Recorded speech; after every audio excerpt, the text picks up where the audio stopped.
Smile day, illness to wellness, अस्वस्थता से स्वस्थता की ओर। स्वागत है आपका वेलबींग सीरीज की इस एडिशन में। मुझे बहुत फ़ोन कॉल्स और व्हाट्सएप मैसेजेस आ रहे हैं और आप पूछ रहे हैं मुझसे कि मेरे दूसरे वीडियोस आप किस तरह से देख सकते हैं। बट अगर आपने ये चैनल अब तक सब्सक्राइब नहीं किया है तो आप इसे सब्सक्राइब कीजिए और बेल आइकन अगर आप दबाएंगे तो आपको मेरे नए वीडियोस का भी नोटिफिकेशन मिल जाएगा और साथ ही साथ आप मेरे पुराने वीडियोस भी देख सकते हैं। जिस तरह मैंने पहले भी कहा है कि ये जो वेल बीइंग सीरीज है ये सब इंटरकनेक्टेड वीडियोस हैं और अगर आप एक भी वीडियो मिस कर लेंगे तो आपको आगे का या पिछला थोड़ा सा समझने में थोड़ा सा टाइम लगेगा। बट अगर आपने पहले वीडियोस देखे हुए हैं तो ये इस नए वीडियोस को भी रिलेट कर सकेंगे आप। तो आप जल्द से जल्द इसे सब्सक्राइब कर लीजिए। गुस्सा, एंगर, इसकी वजह से हम अपने कितने अच्छे रिलेशंस, कॉन्टैक्ट्स, फ्रेंड्स, रिलेटिव्स और कई सारे ऐसे रिलेशंस होते हैं जो हम खो देते हैं और जिसे फिर से बनाना बहुत मुश्किल है। एक गुस्से की वजह से ही हम अपना मानसिक संतुलन भी खो देते हैं और साथ ही साथ जिनके ऊपर गुस्सा होते हैं और उन्हें भी तकलीफ होती है। तो क्या हम इस गुस्से को कंट्रोल कर सकते हैं? क्या हम इस गुस्से से डील कर सकते हैं? आज हम मिलकर यही सोचेंगे कि किस तरह से हम इसे डील करें, इसे कंट्रोल ना करें। क्या हमने ये कभी जानने की कोशिश की है कि अगर हम गुस्सा करते हैं, गुस्सा करने वाले तो हम ही हैं, हाँ? अगर हम गुस्सा करते हैं तो क्यों वो गुस्सा आदमी देख के उसका उसकी इंटेंसिटी जो है वो कम या ज़्यादा हो जाती है। आप अपने बच्चे के ऊपर गुस्सा एक तरह से होते हैं, अपनी बीवी के ऊपर गुस्सा एक तरह से होते हैं, अपने दोस्तों के ऊपर गुस्सा एक तरह से होते हैं और अपने बॉस या अपने कर्मचारियों के ऊपर आप जब गुस्सा होते हैं तो अलग ही तरह का होता है गुस्सा। पर गुस्सा क्यों इस तरह से चेंज हो जाता है आदमी की सिचुएशन देख के? क्योंकि गुस्से को हम डील करना जानते हैं, गुस्से को हम लोग कंट्रोल करना जानते हैं और इस गुस्से को हम किस तरह से कंट्रोल करें, किस तरह से डील करें, कुछ 3 टिप्स हैं जो मैं आपको बताने वाला हूं, जिससे हम धीरे धीरे प्रैक्टिस करके इस गुस्से को कंट्रोल कर सकते हैं या अगर राइट वे बोलना है तो इस गुस्से को हम लोग डील कर सकते हैं। गुस्से के कॉन्सिक्वेंसेस हमेशा ही खराब रहे हैं, तो इसीलिए जब भी हमें गुस्सा आए तो सबसे पहले चीज़ हमें कर लेनी चाहिए कि हमें बहुत तेज़ डीप ब्रीदिंग स्टार्ट कर देनी चाहिए और ब्रीदिंग इस तरह से करनी है कि आंखें आप बंद करके ब्रीदिंग स्टार्ट कर दें।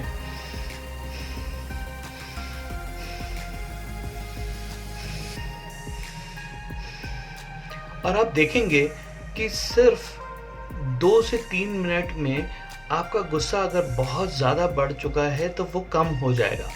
साथ ही साथ अगर आप पानी के एक्सेस में हैं, कहीं पानी आपको मिलता है, पानी आप पी लीजिए। अगर आप पानी आपको पीना है तो धीरे धीरे सिप करके पानी पिएंगे, तभी भी आप देखेंगे कि धीरे धीरे आपका गुस्सा एकदम कम हो जाएगा। और तीसरा आप ऐसा कर सकते हैं कि आप उस सिचुएशन से थोड़ी देर के लिए दूर हो जाएं और थोड़ी देर के लिए एकांत में बैठ जाएं। जब आप एकांत में बैठेंगे तो आपको वो पुरानी बातें याद आएंगी और आपको पता लगेगा कि कहाँ आप गलत हो गए, कि आप उस सिचुएशन को ठीक हैंडल कर सकते थे बिना गुस्सा किए हुए। इन चीज़ों से हम रोज़ प्रैक्टिस करके अपने गुस्से को डील करना सीख सकते हैं और कंट्रोल करना भी सीख सकते हैं। पर इसके साथ साथ जो गुस्सा हमारे फिजिकल लेवल पे हमारे को तकलीफ दे रहा है, हमारी खराबी कर रहा है, उससे हम सुजोग थेरेपी की मदद से किस तरह से ठीक कर सकते हैं, आज मैं आपको वो भी दिखाता हूँ। सुजोग थेरेपी की मदद से हम गुस्से के ऊपर बहुत अच्छी तरह से काम कर सकते हैं और उसे हम किस तरह से ट्रीट कर सकते हैं, किस तरह से उसका इलाज कर सकते हैं, आज वो हम ये देखते हैं।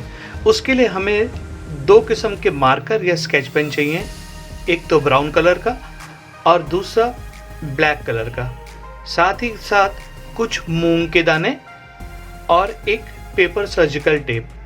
और हमें करना ये है कि बहुत ही सिंपल है कि सबसे पहले हमें ब्राउन कलर का मार्कर या स्केच पेन लेना है और अपनी इंडेक्स फिंगर में यहाँ पे ये पॉइंट ब्राउन करना है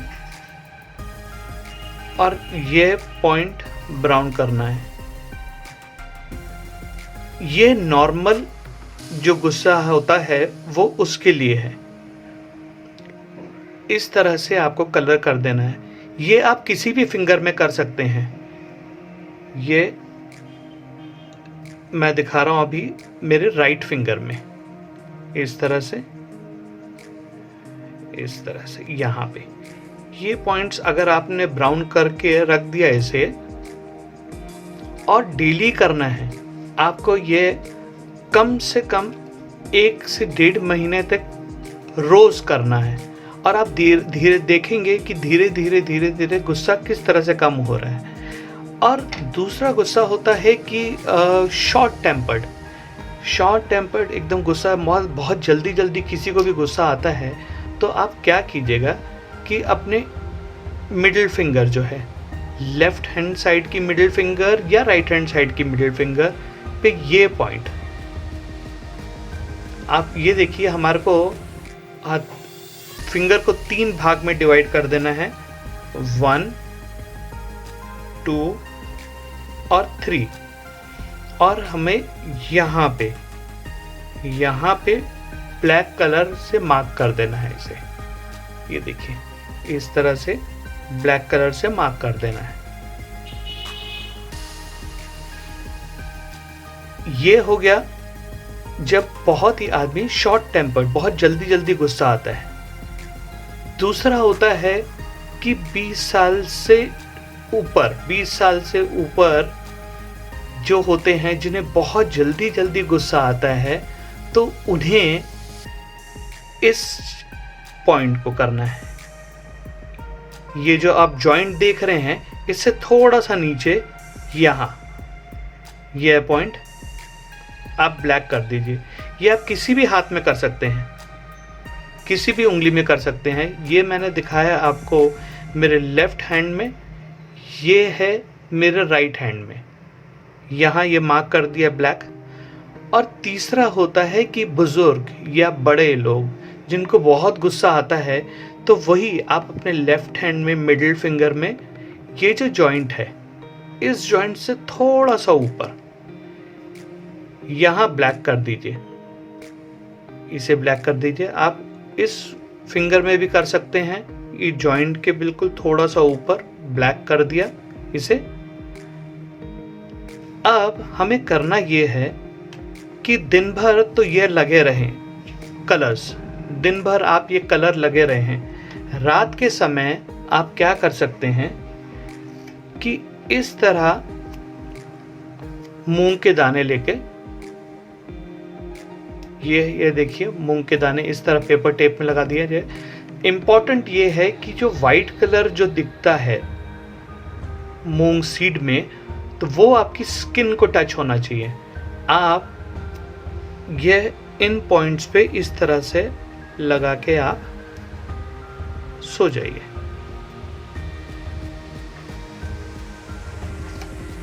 इन पॉइंट्स को आप मूंग के साथ लगा के आप इसे रात भर रहने दें और सुबह उठने के बाद आप इसे निकाल दीजिए। यह आप ट्रीटमेंट आपको कम से कम 1 महीना करना है और आप उसके रिजल्ट देखेंगे तो you will be amazed to see the results. और आप देखेंगे कि जिनका भी गुस्सा है वो धीरे धीरे कैसे कम होता जा रहा है।